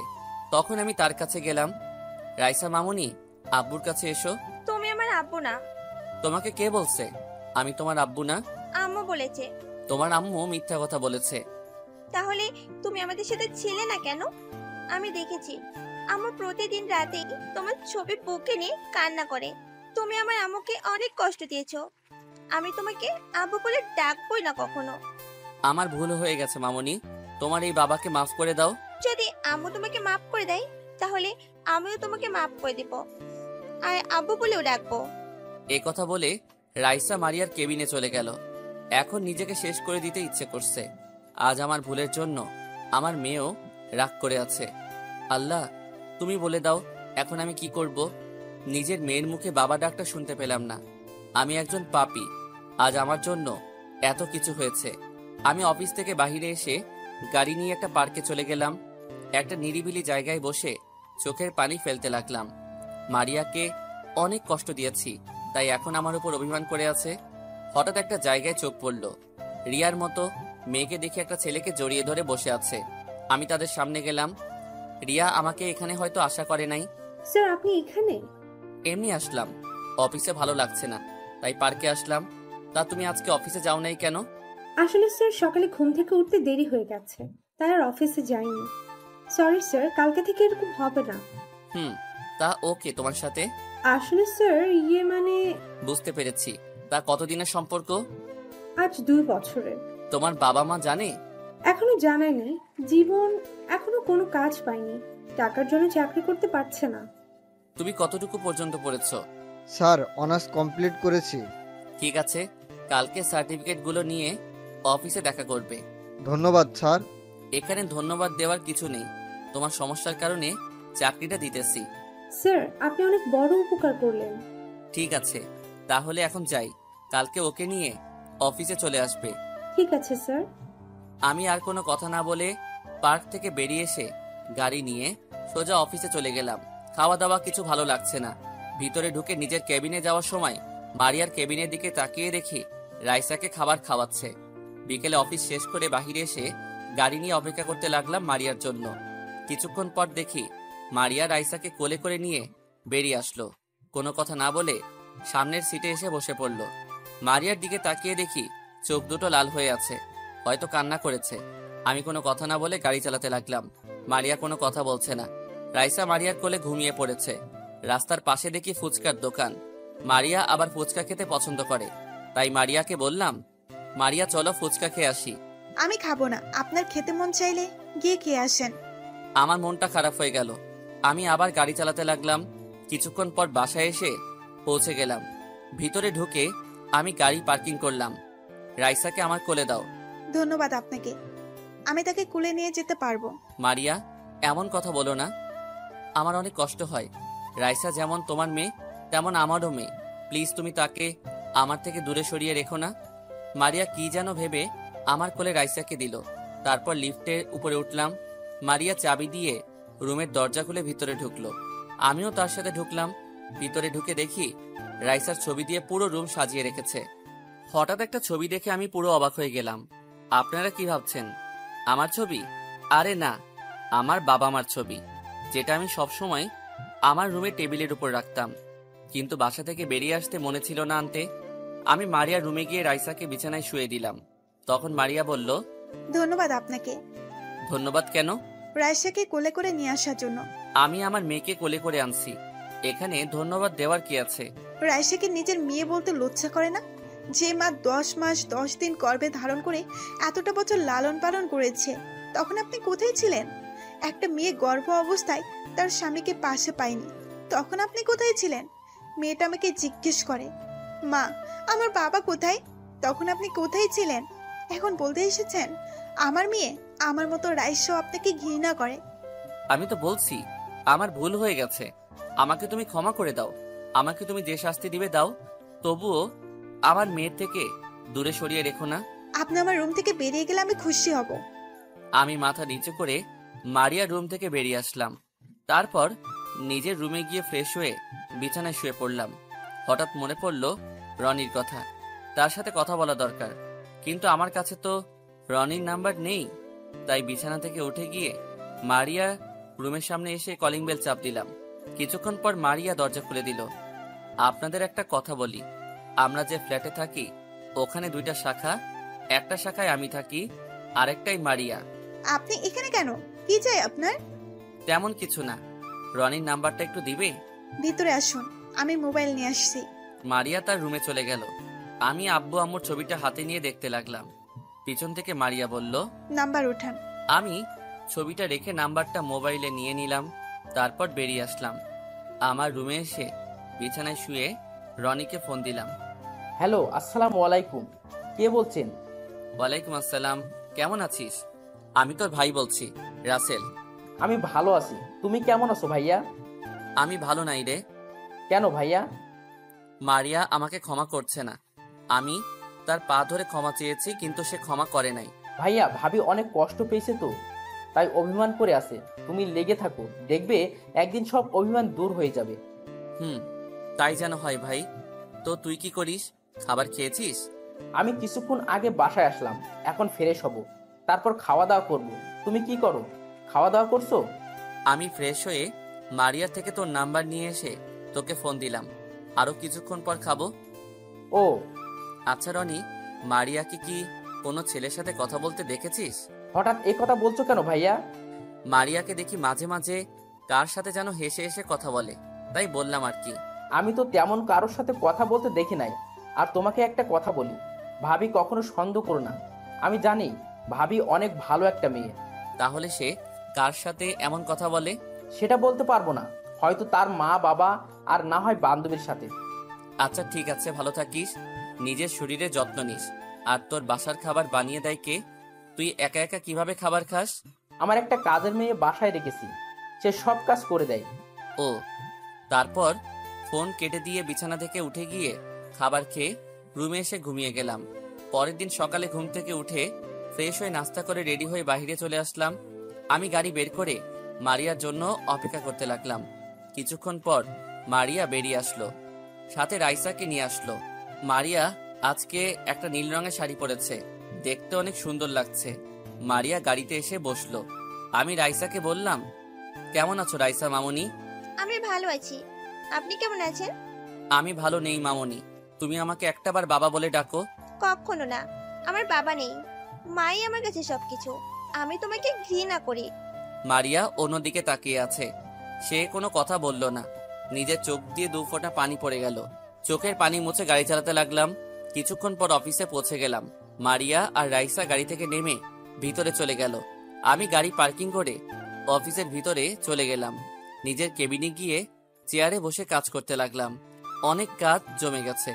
কিছুক্ষণ পর দেখি রিয়া দরজায় দাঁড়িয়ে বলল, আসতে পারি স্যার? আসো। আমি তাকিয়ে দেখি রিয়ার সাথে জীবন এসেছে। বসো, আর তোমার সার্টিফিকেটগুলো দাও। এই নিন। আমি জীবনের সার্টিফিকেটগুলো দেখলাম। সার্টিফিকেটগুলো দেখে বুঝলাম জীবন অনেক মেধাবী ছাত্র ছিল। তোমার সার্টিফিকেট দেখে বুঝলাম তুমি অনেক মেধাবী ছাত্র ছিলে। তুমি যদি চাও আজকে থেকে অফিসে জয়েন করতে পারো। রিয়ার পাশেই তোমার কেবিন। অনেক বড় উপকার করলেন আপনি স্যার। আপনার এই ঋণ কখনো শোধ করতে পারবো না। ঋণ শোধ করতে হবে না, ঠিকমতো কাজ করবে, নিজের অফিস মনে করবে। আর তোমার বেতন এখন বর্তমানে 25,000 টাকা। কাজ দেখে পরে বাড়িয়ে দেওয়া হবে। ঠিক আছে স্যার, আর আমি আজকে থেকে জয়েন করতে চাই। ঠিক আছে রিয়া, তুমি জীবনকে তোমার পাশের কেবিনে নিয়ে যাও আর তার কাজ বুঝিয়ে দাও। ঠিক আছে স্যার, তুমি আসো আমার সাথে। জীবন আর রিয়া কেবিন থেকে বেরিয়ে গেল। আমি আবার কাজ করতে লাগলাম। এইভাবে দেখতে দেখতে 1 মাস চলে গেল। আমি অনেকভাবে মারিয়ার কাছে ক্ষমা চেয়েছি, কিন্তু মারিয়া আমাকে ক্ষমা করে নাই। আগে তো মোটামুটি কথা বলতো আমার সাথে, কিন্তু এখন কাজ ছাড়া তেমন কথা বলে না। আর মাঝে মাঝে একটা ছেলেকে দেখি তার কেবিনে আসতে যেতে। আমি কিছু বললে আমার কথার কোনো উত্তর দেয় না। আমি তার সাথে কথা না বলতে পারলে অনেক কষ্ট হয়। কেন জানি মারিয়াকে আমি হারিয়ে ফেলবো মনে হয়। না, এটা হতে দিব না। আমি মারিয়াকে হারাতে পারবো না। আমি ওকে ছাড়া বাঁচতে পারবো না। আমার জীবনে মারিয়াকে আবার চাই। রাইসা আমার সাথে টুকটাক কথা বলে, কিন্তু এখনো আব্বু বলে ডাকে নাই। পরের দিন সকালে ঘুম থেকে উঠে ফ্রেশ হয়ে নাস্তা করে রেডি হয়ে নিচে এসে গাড়ি বের করে বসে আছি। কিছুক্ষণ পর মারিয়া রাইসাকে নিয়ে বেরিয়ে আসলো। এই মেয়েটাকে আমাকে পাগল করে দিবে। আজকেও মারিয়াকে অনেক সুন্দর লাগছে, কিন্তু অবাক করার বিষয় হলো মারিয়া আজকে গাড়িতে উঠছে না, বাহিরে দাঁড়িয়ে আছে। তখন আমি বললাম, কি ব্যাপার, তুমি দাঁড়িয়ে আছো কেন? গাড়িতে ওঠো। আপনি চলে যান, আকাশ আমাকে অফিসে দিয়ে আসবে। এই আকাশ ছেলেটাকে? আমি ওকে ভালোবাসি। আরো 1 মাস পর আমাদের বিয়ে। আপনাকে দাওয়াত দিব, কিন্তু এখনো বিয়ের কার্ড বানানো হয়নি। কার্ড বানানো হলে পেয়ে যাবেন। আমি বিশ্বাস করি না তুমি কাউকে ভালোবাসতে পারো না। আমি তোমাকে কারো হতে দিব না। তুই শুধু আমার। কোন অধিকারে জোর করছেন আপনি? ভালোবাসার অধিকারে। প্লিজ মারিয়া, তুমি এমনটা করো না। আমি বাঁচবো না তোমায় ছাড়া। আমি আপনার কোনো কথা শুনতে চাই না। আকাশ ছেলেটা অনেক ভালো। তার বাবা বাইরে গেছে অফিসের কাজের জন্য, আসতে কিছুদিন লেট হবে। উনি আসলে বিয়ে হবে। প্লিজ মারিয়া, আমার একটা ভুলের জন্য তুমি আমাকে ছেড়ে চলে যাবে? আপনি এখন আসতে পারেন, আকাশ কিছুদিনের মধ্যে চলে আসবে। বলতে না বলতেই হাজির হয়ে গেছে আকাশ। আকাশ গাড়ি নিয়ে এসেছে। দেখে মনে হচ্ছে অনেক বড় লোক, আর চেহারা অনেক সুন্দর। মারিয়া রাইসাকে নিয়ে সামনের সিটে গিয়ে বসলো। তারপর তারা গাড়ি চালিয়ে চলে গেল। আমি আর কোনো কিছু না ভেবে তাদের পিছনে যেতে লাগলাম। কিছুটা দূরে যাওয়ার পর দেখি আকাশ গাড়ি থামিয়ে একটা দোকান থেকে 2টা আইসক্রিম আর কিছু চকলেট নিয়ে গাড়িতে উঠে চলে গেল। আজ পর্যন্ত আমি কিছু খাওয়াতে পারি নাই আমার মেয়েকে। নিজের একটা ভুলের কারণে আজ এত কিছু হয়েছে। না, আমি পারবো না। অনেকবার ক্ষমা চেয়েছি, আর না, তার পা পর্যন্ত ধরেছি অনেকবার, তারপরও ক্ষমা করে নাই। যদি আমাকে সত্যিকারের ভালোবাসতো তাহলে ক্ষমা করে দিত। এখন থেকে আমিও তাকে দেখিয়ে দেখিয়ে মেয়েদের সাথে কথা বলবো। আরে ভাই, অভিনয় করব। দেখবো মারিয়া কোনো কিছু করে নাকি। আমি আর কোনো কথা চিন্তা না করে চোখের পানি মুছে গাড়ি নিয়ে অফিসে চলে গেলাম। গাড়ি পার্কিং করে ভিতরে গিয়ে নিজের কেবিনে চলে গেলাম। আসার সময় দেখলাম মারিয়া আকাশের সাথে হেসে হেসে কথা বলছে কেবিনে। আপনারা হয়তো বলবেন কিভাবে দেখছি। আসলে মারিয়ার কেবিনে গ্লাস ফিটিং করা। আমি চেয়ারে বসে রিয়াকে ফোন দিয়ে বললাম জীবনকে সাথে করে নিয়ে আমার কেবিনে আসতে। কিছুক্ষণ পর দুজনেই আমার কেবিনে চলে আসলো অনুমতি নিয়ে। তোমরা দুজনে বসো। স্যার, কেন ডেকেছেন? তোমাদের একটা সত্যি কথা বলবো আজকে। কি সত্যি কথা স্যার? অফিসের ম্যানেজারকে তোমরা চিনো? না স্যার, শুধু এটা জানি ম্যানেজার ম্যাম আপনার পাশের ফ্ল্যাটে থাকে। এর থেকে বেশি কিছু জানি না। ও আর কেউ নয়, আমার বউ। একটা ভুল বোঝাবুঝির কারণে তাকে আমি ডিভোর্স দেই। মানে কি হয়েছিল আপনাদের মাঝে? তাহলে শুনো, তারপর সবকিছু খুলে বললাম। স্যার, একটা কথা বলি, আপনার জিনিসটা আগে যাচাই বাছাই করার দরকার ছিল, তাহলে এত কিছু হতো না। তুমি ঠিকই বলেছো। এখন আমি ওর কাছে অনেকভাবে ক্ষমা চেয়েছি, কিন্তু সে আমাকে পাত্তা দিচ্ছে না। তাই এখন তোমাদেরকে ডেকে আনলাম। কেন স্যার? আমার সাথে রিয়াকে অভিনয় করতে হবে। মারিয়া যেন বুঝে আমরা দুজন দুজনকে ভালোবাসি। জীবন, তোমার কোনো অসুবিধা হবে? এ কারণে রিয়ার সাথে তোমাকে আসতে বললাম। স্যার, এটা আপনি কি বলছেন? আমার কোনো সমস্যা হবে না। যদি রিয়ার অভিনয়ে ম্যামকে ফিরে পান তাহলে আমি খুশি হব। ঠিক আছে। আর রিয়া, তোমার কোনো সমস্যা আছে থাকলে বলতে পারো। না স্যার, আমার কোনো সমস্যা নেই। আমি দোয়া করি আল্লাহ যেন মারিয়া ম্যামকে আপনার কাছে ফিরিয়ে দেন। ঠিক আছে, তাহলে জীবন তুমি গিয়ে কাজ করো, আমি রিয়াকে সবকিছু বুঝিয়ে দিচ্ছি। ঠিক আছে স্যার। জীবন কেবিন থেকে বেরিয়ে গেল। আমি রিয়াকে সবকিছু বুঝিয়ে দিলাম কেমনে কি করতে হবে। তারপর আমি মারিয়াকে ফোন দিয়ে আমার কেবিনে আসতে বললাম। কিছুক্ষণ পর মারিয়া আসলো। আসতে পারি স্যার? ও মিস মারিয়া, আসুন। মারিয়া হয়তো আমার কথাই অবাক হচ্ছে তাকে মিস বলাতে। আমাকে কেন আসতে বললেন স্যার? অফিসের সবার বেতন ঠিকভাবে বুঝিয়ে দিচ্ছেন তো? ঠিকভাবে। জি স্যার।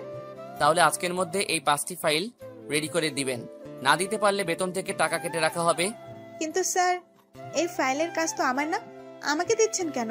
কেন, কোনো সমস্যা? বয়ফ্রেন্ডের সাথে তো ভালো গল্প করতে পারেন, এগুলো পারবেন না কেন? আপনাকে কি বসে থাকার জন্য চাকরি দিছে? আমি কোনো কথা শুনতে চাই না। এই নাও তোমার কফি। ও তুমি? তোমার হাতের কফি না খেলে আমি আবার কাজ করতে পারি না। এই কারণে তো প্রতিদিন তোমাকে নিজের হাতে কফি বানিয়ে খাওয়ায়। আপনি এখনো দাঁড়িয়ে আছেন কেন? যান, গিয়ে ফাইলগুলো রেডি করে দেন। মারিয়া কোনো কথা না বলে ফাইলগুলো হাতে নিয়ে কেবিন থেকে বেরিয়ে গেল। চেহারা কেমন যেন হয়ে গেছে, হয়তো আমার এমন ব্যবহার আশা করে নাই। রিয়া, এবার তুমি গিয়ে কাজটা করো, যখন ফোন দিব তখন চলে আসবে। ঠিক আছে স্যার। আর ম্যামের চেহারা দেখে বুঝলাম অনেক কষ্ট পেয়েছে। ওটা কোনো সমস্যা না, পরে ভালোবাসা দিয়ে পুষিয়ে দিব। রিয়া রুম থেকে বেরিয়ে গেল। আমি জীবনকে ফোন দিয়ে বললাম, মারিয়ার কেবিন থেকে আকাশ ছেলেটা কি বের হয়েছে? তখন সে বলল বের হয়ে গেছে। যাক, তাহলে ওষুধে কাজ হয়েছে। আমি বসে বসে কাজ করতে লাগলাম। হঠাৎ মোবাইলটা বেজে উঠল। তাকিয়ে দেখি রনি ফোন দিচ্ছে। কেমন আছিস রনি? ভালো আছি ভাইয়া, তুমি কেমন আছো? আমিও ভালো আছি। তা কোথায় তুই? আমি অফিসে আছি, হাতে তেমন কাজ নেই, তাই তোমাকে ফোন দিলাম। ও, তো নাস্তা করেছিস? করেছি, তুমি করছো ভাইয়া? করেছি। আচ্ছা রনি, মারিয়া কি তোকে কিছু বলেছে? কেন ভাইয়া? মারিয়া নাকি আকাশ নামে একটা ছেলেকে ভালোবাসে, আবার তারা নাকি বিয়ে করবে। এই ব্যাপারে তুই কিছু জানিস? আমি তো কিছুই জানি না, আমার সাথে তো ভাবি এ ব্যাপারে কথা বলে নাই। ঠিক আছে, তুই তোর অফিসের বস থেকে কিছুদিনের জন্য ছুটি নিয়ে এখানে আয়। আর আকাশ ছেলেটাকে তার সবকিছু বাহির করতে হবে। আর তুই যে এখানে আসবি তোর ভাবি যেন না জানে। এখানে এসে একটা হোটেলে উঠবি। ঠিক আছে ভাইয়া, আমি আজকে ছুটি নিয়ে কালকে সকালে রওনা দিব। ঠিক আছে, ভালো থাকিস, পরে কথা হবে। ফোনটা কেটে আবার কাজে মন দিলাম। কাজ করতে করতে দুপুরের লাঞ্চের টাইম হয়ে গেছে, তাই কেবিন থেকে বেরিয়ে আসতে মারিয়াকে দেখি এখনো বসে বসে কাজ করতে আছে। চেহারা কেমন শুকিয়ে গেছে। রাইসা চেয়ারে বসে মারিয়ার মোবাইল টিপতে আছে। কেমন যেন খারাপ লাগছে মারিয়ার চেহারার দিকে তাকিয়ে। তোমার কাছে অনেকবার ক্ষমা চেয়েছি, তারপরও তুমি ক্ষমা করো নাই, তাই বাধ্য হয়ে এরকম করেছি। তুমি অন্য ছেলের সাথে কথা বললে আমার অনেক খারাপ লাগে। তুমি জানো না আমি তোমাকে অনেক ভালোবাসি। আর কোনো কিছু চিন্তা না, ক্যান্টিনে এসে খাবার খেয়ে 2 প্যাকেট বিরিয়ানি নিয়ে আসলাম। তারপর রিয়ার কাছে আসলাম। রিয়া, তুমি এই খাবারগুলো মারিয়াকে দিয়ে আসো। না নিতে চাইলে বলবে, অফিস থেকে আজকে সবাই খাবার দিছে। ঠিক আছে স্যার। রিয়া খাবারগুলো নিয়ে মারিয়ার কেবিনে চলে গেল। আমি আমার কেবিনে এসে চেয়ারে বসে কাজ করতে লাগলাম। হঠাৎ রিয়া কেবিনে এসে এমন কিছু বলল, তা শুনে মাথা পুরো খারাপ হয়ে গেল। স্মৃতিশক্তিটা হারিয়ে গেলে ভালো হতো, পুরনো সব স্মৃতি ভুলে যেতে পারতাম। যাকে মন থেকে অনেকটা আপন ভাবা হয়, তার অবহেলা সহ্য করা সত্যি খুব কষ্টকর হয়। রিয়া খাবারগুলো নিয়ে মারিয়ার কেবিনে চলে গেল। আমি আমার কেবিনে এসে চেয়ারে বসে কাজ করতে লাগলাম। হঠাৎ রিয়া কেবিনে এসে এমন কিছু বলল, তা শুনে মাথা পুরো খারাপ হয়ে গেল। স্যার, আপনি আমার হাতে কেন খাবার দিচ্ছেন? আপনি নিজে দিয়ে আসেন না কেন? কি হয়েছে? আর তোমার গাল লাল হয়ে আছে কেন? আমি ম্যামকে খাবারগুলো দিতে ম্যাম বলল খাবে না, কিন্তু আমি একটু জোর করাতে আমার গালে একটা থাপ্পড় মেরে দিল। সরি রিয়া, আমার জন্য মারিয়া তোমাকে থাপ্পড় মারছে। আমি যদি তোমাকে খাবারগুলো নিয়ে না পাঠাতাম তাহলে এমন কিছু হতো না। প্লিজ তুমি রাগ করো না, আমি ব্যাপারটা দেখছি। প্লিজ স্যার, আপনি ম্যামকে কিছু করবেন না। হয়তো সকালে কাহিনী নিয়ে আমার উপর রেগেছিল, তাই হয়তো এমন করেছে। তুমি বলছো তাই কিছু বললাম না, তা না হলে আজকে ওকে দেখিয়ে দিতাম। ঠিক আছে স্যার, আমি তাহলে যাই, হাতে কিছু কাজ বাকি রয়ে গেছে। ঠিক আছে যাও। রিয়া কেবিন থেকে বেরিয়ে গেল। আমি বসে কাজ করতে লাগলাম। বিকেলে অফিস ছুটির পর সবাই বাহির হয়ে গেছে। কিন্তু মারিয়া এখনো বসে বসে কাজ করতে আছে। আমার মেয়েটার চেহারা কেমন যেন শুকিয়ে গেছে। আমার ভুলের জন্য মেয়েটাও আমার কথা বলে না। আমি কিছু দিলে খায় না, কিন্তু বাহিরের একটা ছেড়ে দিলে খায়। আমি আজ পর্যন্ত নিজের হাতে রাইসাকে কিছু খাওয়াতে পারি নাই। অন্য লোকের হাতে খাবার খাওয়াই, মানুষ তাকে আদর করে খাবার দিলে খায়। তাই আমি অন্য লোকের হাতে খাবার দিয়ে বললাম আমার কথা যেন বলে। আমি মারিয়াকে ফোন দিয়ে আমার কেবিনে আসতে বললাম। কিছুক্ষণ পর মারিয়া কেবিনে আসলো। মিস মারিয়া, ফাইলগুলো কোথায়? অফিস তো অনেকক্ষণ আগে শেষ হয়েছে, সবাই চলে গেছে। ফাইলগুলো দেন। স্যার, আমার শরীরটা কেমন খারাপ লাগছে, আর আজকে মাত্র 2টা রেডি করছি। আমি কথা দিচ্ছি কালকে বাকি 3টা রেডি করে দিব। মারিয়ার চেহারার দিকে তাকিয়ে দেখি চোখ মুখ লাল হয়ে আছে, আর চেহারা কেমন শুকিয়ে গেছে। মনে হয় সকাল থেকে কিছু খাইনি। তার কথা শুনে মায়া লাগলো, তাই আর কিছু বললাম না। ঠিক আছে, কালকে যেন ফাইলগুলো রেডি পাই। জি স্যার। তা আপনার বয়ফ্রেন্ড আসবে নিতে, নাকি আমার সাথে যাবেন? ও, এখন বয়ফ্রেন্ড বলে কি হবে? কিছুদিন পর তো বিয়ে হবে। যখন বিয়ে হবে তখন দেখা যাবে, আর আমি আজকে আপনার সাথে যাব। ঠিক আছে, আপনি বাহিরে অপেক্ষা করুন, আমি আসতেছি। মারিয়া কোনো কথা না বলে চলে গেল। আমি একটা কাজ করে অফিস থেকে বেরিয়ে আসলাম। কি কাজ করলাম কিছুক্ষণ পর বুঝতে পারবেন। বাহিরে এসে দেখি মারিয়া রাইসাকে কোলে নিয়ে দাঁড়িয়ে আছে। আমি গাড়ি নিয়ে তাদের সামনে গেলাম। মারিয়া কোনো কথা না বলে সামনের সিটে বসে পড়ল। রাইসা মারিয়ার কোলে ঘুমিয়ে গেছে। হঠাৎ ফোনটা বেজে উঠল। হাতে নিয়ে দেখি রিয়া ফোন দিছে। হয়তো বুঝতে পারছেন কি কাজ করে এসেছি। আমি রিয়াকে ফোন দিয়ে বললাম 5 মিনিট পর যেন আমাকে ফোন দেয়। বলো রিয়া। বাসায় গেছো নাকি এখন অফিসে আছো? না রিয়া, মাত্র বাসায় যেতেছি। তুমি কি করো? অফিস থেকে এসে ফ্রেশ হয়ে বারান্দায় বসে কফি খাচ্ছি আর তোমার সাথে কথা বলছি। আমার আর তোমার কথা তোমার আব্বু আম্মুর কাছে বলেছো? বলেছি, তারা বলেছে তোমাকে আসার জন্য। ঠিক আছে, আমি কালকে যাব অফিস শেষ করে। এতক্ষণ মারিয়া চুপ করে আমার আর রিয়ার কথা শুনছে। হয়তো বুঝতে পারছে আমি রিয়াকে ভালোবাসি, তাই বাহিরের দিকে তাকিয়ে চোখের পানি ফেলাচ্ছে। আরো কিছু কথা বলে ফোনটা রেখে দিলাম। বাসায় আসার পর মারিয়া রাইসাকে কোলে নিয়ে যাওয়ার সময় আমি বললাম রাইসাকে আমার কোলে দাও। আমি নিতে পারবো, কারোর সাহায্য দরকার নেই বলে চলে গেল। আমি আর দাঁড়িয়ে না থেকে উপরে চলে আসলাম।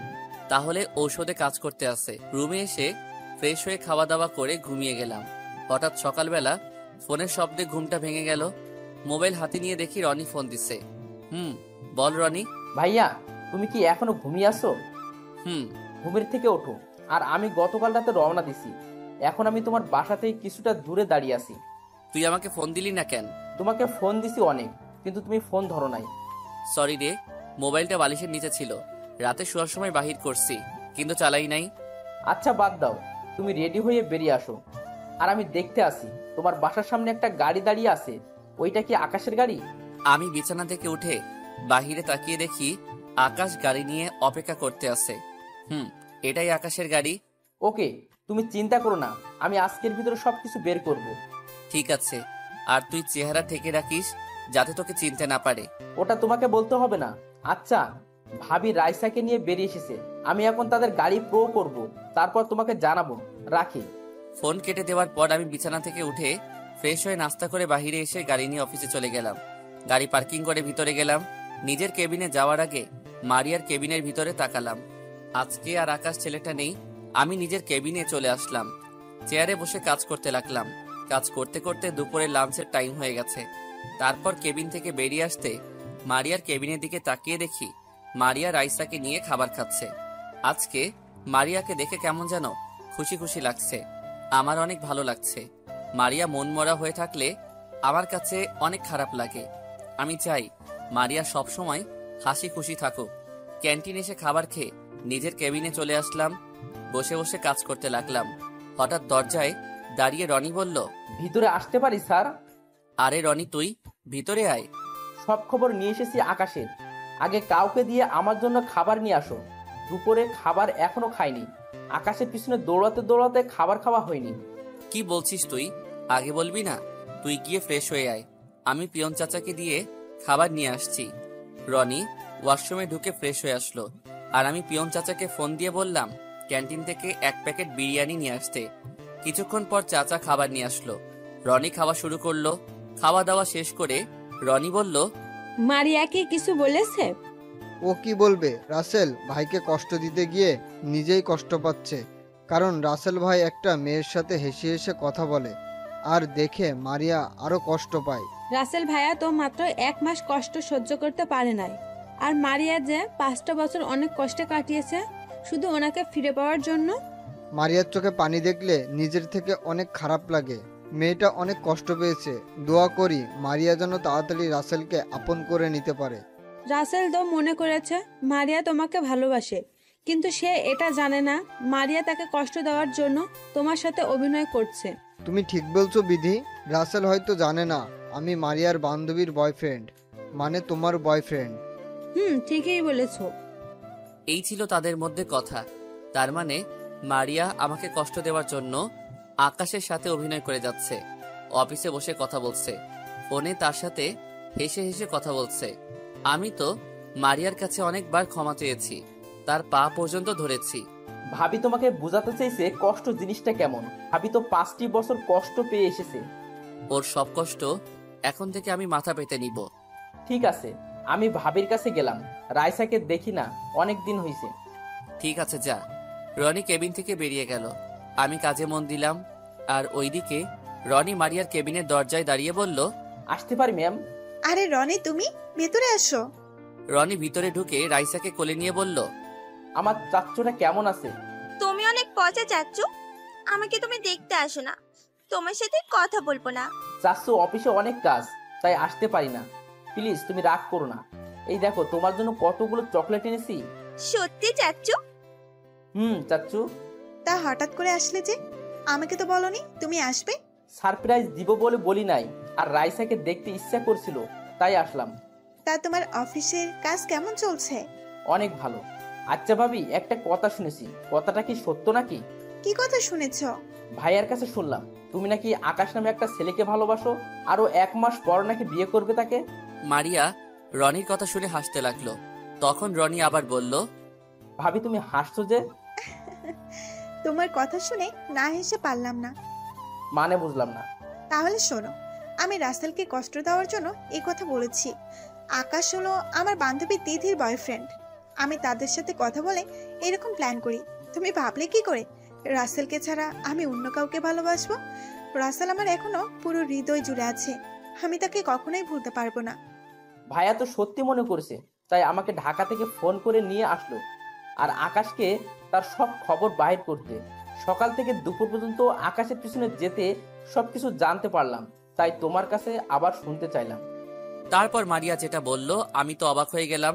তাহলে রিয়া ছোট্ট একটা ভুলের কারণে যে অজুহাত দেখিয়ে চলে যায়, সে কখনো পাশে থাকার যোগ্য নয়। মিথ্যা আশ্বাস দিয়ে কাউকে সাময়িক আনন্দ দেওয়ার চেয়ে সত্য বলে কষ্ট দেওয়া অনেক ভালো। তারপর মারিয়া যেটা বলল আমি তো অবাক হয়ে গেলাম। তার মানে রিয়া সবকিছু বলে দিছে। আর আমি এটাও জানি রিয়া রাসেলের সাথে অভিনয় করছে আমাকে দেখানোর জন্য। রিয়া সকালে অফিসে আসার পর আমাকে সবকিছু খুলে বলেছে। তাহলে তুমি ভাইয়াকে মেনে নিচ্ছ না কেন? ভাইয়া তো তোমার কাছে ক্ষমা চেয়েছে, সে নিজের ভুল বুঝতে পেরেছে। তাকে এত তাড়াতাড়ি ক্ষমা করে দিই কিভাবে? আমি অনেক কষ্ট পেয়েছি, তাই তাকে ক্ষমা করি নাই। কিন্তু তাকে কষ্ট দিয়ে নিজেও কষ্ট পাই, তাই কিছুদিনের মধ্যে আপন করে নিব। কিছুদিন কেন? সেটা সময় হলে জানতে পারবে। আমি বুঝি না তোমার ভিতরে কি চলছে। শুধু একটুই বলবো, ভাইয়াকে আপন করে নাও। আমি জানি তুমি ভাইয়াকে ডিভোর্স দাওনি, তোমার কথা রাখতে এখন আমি ভাইয়াকে কিছু বলি নাই। তুমি কি করে ভাবলে আমি রাসেলকে ডিভোর্স দিব?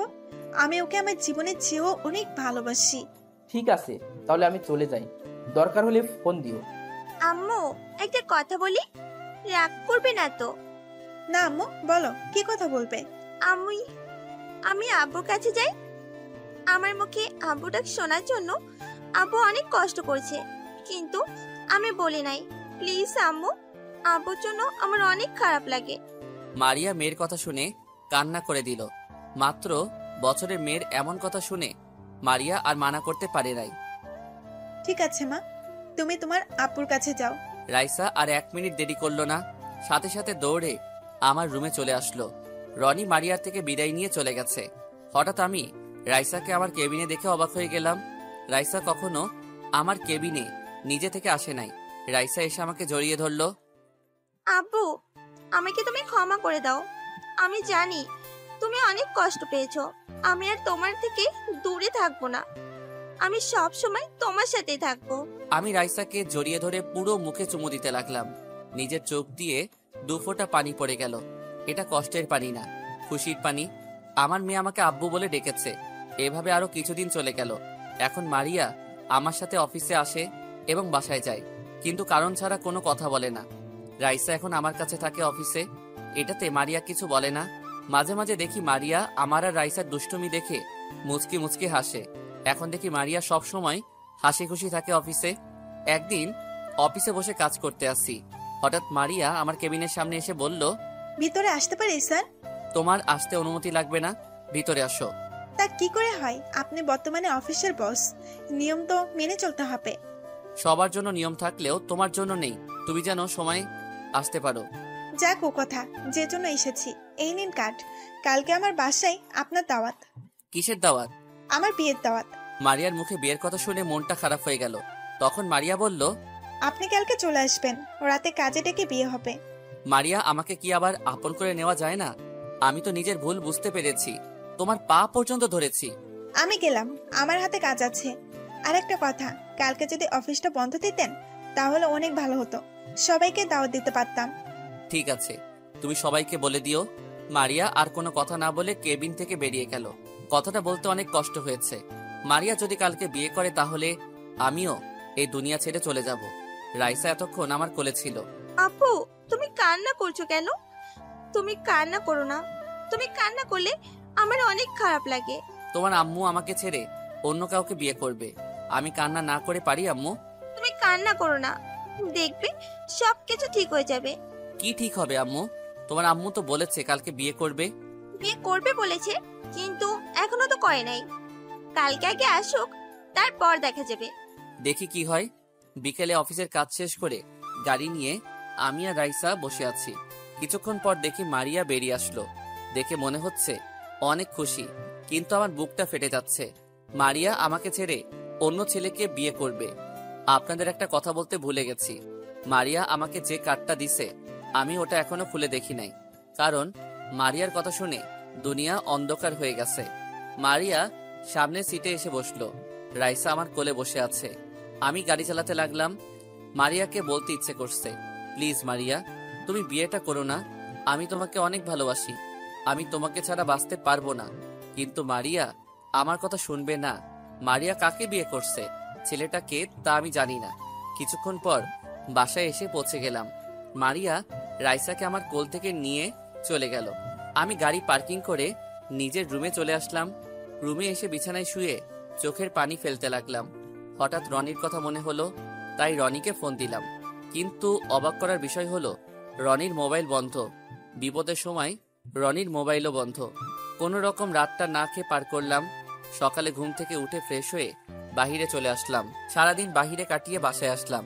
বাসার সামনে আসার পর দেখি পুরো বাসাটা সাজিয়ে রেখেছে। আমি ভিতরে ঢুকে নিজের রুমে চলে আসলাম। রুমে এসে বিছানায় শুয়ে পড়লাম। সারাদিন কিছু খাইনি। হঠাৎ দরজায় কে যেন ধাক্কাতে লাগলো। আমি ভিতর থেকে বললাম, কে? আব্বু, আমি রাইসা, দরজা খুলো। রাইসার কথা শুনে বিছানা থেকে উঠে দরজা খুলে দিলাম। রাইসার দিকে তাকিয়ে দেখি তাকে অনেক সুন্দর করে সাজিয়ে দিছে। আব্বু, তুমি এখনো রেডি হও নাই? কিছুক্ষণ পরেই অনুষ্ঠান শুরু হয়ে যাবে, সবাই চলে এসেছে। আমার ভালো লাগছে না আম্মু, তুমি যাও। তোমার জন্য একটা সারপ্রাইজ আছে, তাড়াতাড়ি রেডি হয়ে আসো। কি সারপ্রাইজ আম্মু?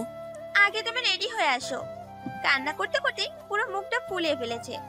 কি করব বলো আম্মু? তোমার আম্মু আমাকে ছেড়ে অন্য ছেলেকে বিয়ে করতেছে। আমি নিজের চোখে তোমার আম্মুর বিয়ে কিভাবে দেখব? আগে তুমি রেডি হয়ে আসো, আমি তোমার জন্য অপেক্ষা করতেছি। কালকে থেকে তো অনেক কষ্টে চোখের পানি ঝরছে, আজকে খুশিতে ঝরবে। যাও, তাড়াতাড়ি রেডি হয়ে আসো। আমি রাইসার কথা শুনে ভাবনায় পড়ে গেলাম। খুশিতে চোখের পানি ঝরবে মানে? যদি মারিয়া অন্য ছেলেকে বিয়ে করে তাহলে আমি নিজেকে শেষ করে দিব। তারপর ওয়াশরুমে গিয়ে ফ্রেশ হয়ে রেডি হয়ে রাইসার সাথে মারিয়ার বাসায় গেলাম। ভিতরে ঢুকে দেখি অফিসে সবাই এসেছে। আমাকে দেখে সবাই সালাম দিল। হঠাৎ একজনকে দেখে অবাক হয়ে গেলাম। রনি এখানে, তাকে ফোন দিলাম, কিন্তু ফোন বন্ধ ছিল। ও আসবে আমাকে তো বললো না। রনিকে দেখে মনে হচ্ছে অনেক খুশি, কিন্তু আমার বুকটা ফেটে যাচ্ছে।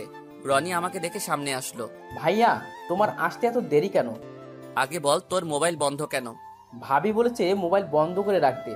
কেন? সেটা কিছুক্ষণ পর বুঝতে পারবে। আসো আমার সাথে। কোথায় যাব আমি? গেলেই বুঝতে পারবে। আমি আর কোনো কথা না বলে রনির সাথে যেতে লাগলাম। রনি আমাকে একটা রুমে নিয়ে গেল। রুমের ভিতরে ঢুকে দেখি মারিয়া। রনি আমাকে রেখে চলে গেল। মারিয়া আগে গিয়ে দরজা বন্ধ করে আসলো। তারপর মারিয়া যেটা করলো তার জন্য মোটেও প্রস্তুত ছিলাম না। কি ভাবছেন, খারাপ কিছু? আরে না।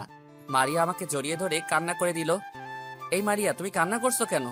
আমাকে তুমি ক্ষমা করে দাও। তোমাকে অনেক কষ্ট দিয়েছি। আমি তোমাকে কষ্ট দিতে চাইনি, কিন্তু অভিমান ছিল তোমার উপর। তাই তুমি এতবার ক্ষমা চাবার পরও ক্ষমা করি নাই। আমি জানি তোমার অনেক কষ্ট হয়েছে। প্লিজ তুমি আমাকে ক্ষমা করে দাও। কথা দিচ্ছি আমি তোমাকে আর কখনো কষ্ট দিব না। সারা জীবন তোমার বুকে থাকবো, কখনো কষ্ট দিব না। তুমি আমাকে ক্ষমা করে দাও। আমার নিজের ভুলের জন্য আজ এত কিছু হয়েছে। আমি যদি জিনিসটা যাচাই বাছাই করতাম তাহলে এত কিছু হতো না। তুমি তো মাত্র 2 মাস কষ্ট দিছো, আর তুমি আমার জন্য 5টি বছর কষ্ট পেয়েছো। 2 মাস কষ্ট পেয়ে বুঝেছি আপন কেউ দূরে গেলে কতটা কষ্ট পেতে হয়। তুমি আমাকে ক্ষমা করে দাও। আমি আর কখনো তোমাকে ভুল বুঝবো না। আমাকে আরেকটি সুযোগ দাও। দেখবে ভালোবাসা দিয়ে সব কষ্ট দূর করে দিব। তোমাকে আমি আবার কি সুযোগ দিব? তুমি তো এখন আমার স্বামী। মানে? তুমি তো বলেছিলে আমাকে ডিভোর্স দিছো। এখন আমি আবার তোমার স্বামী হলাম কেমন করে? আরে পাগল, আমি তো ডিভোর্স পেপারে সই করি নাই। তুমি আমাকে ছেড়ে চলে আসার পর আমি ডিভোর্স লেটার ছিঁড়ে ফেলেছি। তার মানে তুমি এখনো আমার স্ত্রী? হুম। তাহলে বললে যে আজকে তোমার বিয়ে। আরে হাদারাম, তুমি একটাবার কার্ডটা খুলে দেখেছো? তোমাকে কার্ডটা দেবার পর তুমি যখন বলেছো কিসের কার্ড, তখন মাথায় একটা বুদ্ধি আসলো, তাই বললাম বিয়ের কার্ড। তখন তোমার মুখটা দেখার মতো ছিল, পরে ভাবলাম আজকে তা পুষিয়ে দেব। তাহলে আমাকে কিসের দাওয়াত দিলে? তোমার মনে আছে আজকে কত তারিখ? আজকে তো 22 তারিখ। কেন বলো তো? তুমি ভালো করে মনে করতে থাকো, আজকে এইটা কিসের দিন। আমি তখন চিন্তায় পড়ে গেলাম, কিসের দিন হতে পারে, মনে পড়ছে না। তখন মারিয়া আবার বলল, আরে আজকে তোমার জন্মদিন। তুমি দেখি তোমার জন্মদিনের কথা ভুলে গেছো। আমি কখনো ভুলি নাই। প্রতি বছর তোমার জন্মদিন পালন করতাম তোমাকে ছাড়া। তাই আজকে ছোট্ট করে একটা অনুষ্ঠান করলাম, তোমার অফিসের সবাইকে দাওয়াত দিলাম। আমি সাথে সাথেই মারিয়াকে জড়িয়ে ধরে কান্না করে দিলাম। মেয়েটা আমাকে এত ভালোবাসে, আমি কি করে পারলাম ওকে ডিভোর্স দিতে? এখন নিজেকে নিজেই শেষ করে দিতে ইচ্ছে করছে।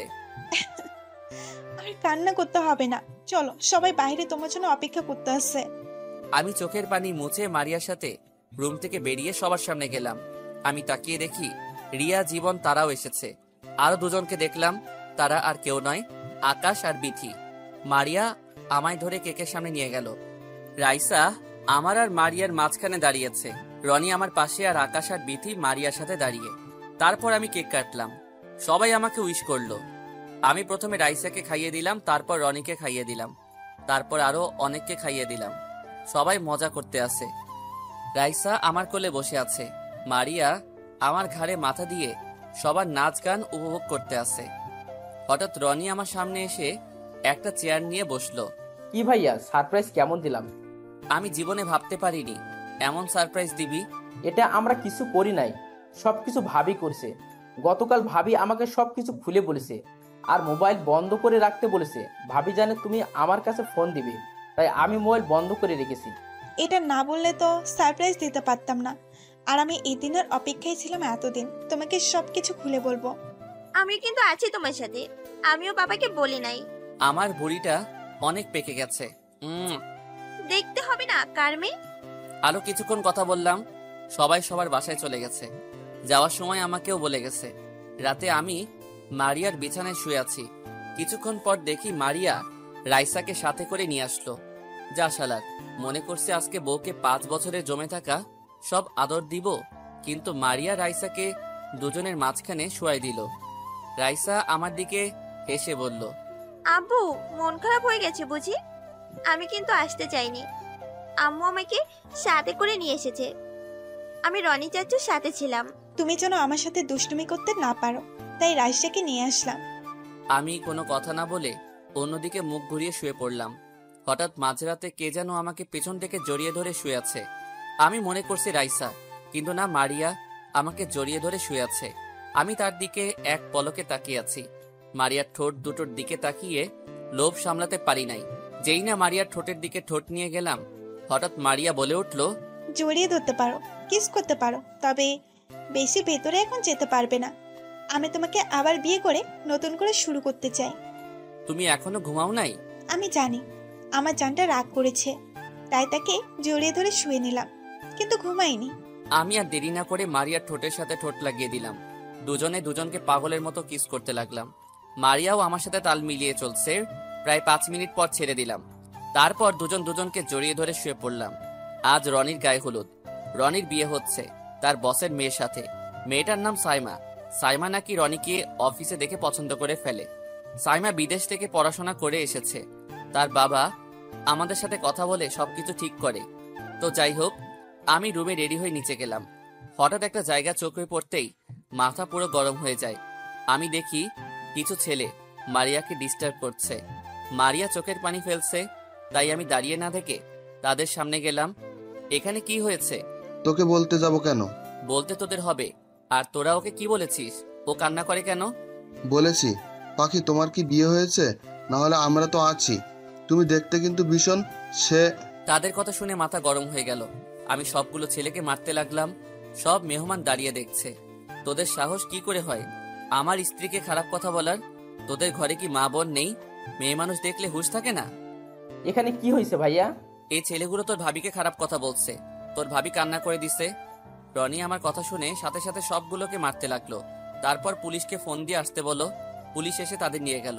দেখতে দেখতে রনির বিয়েটা হয়ে গেল।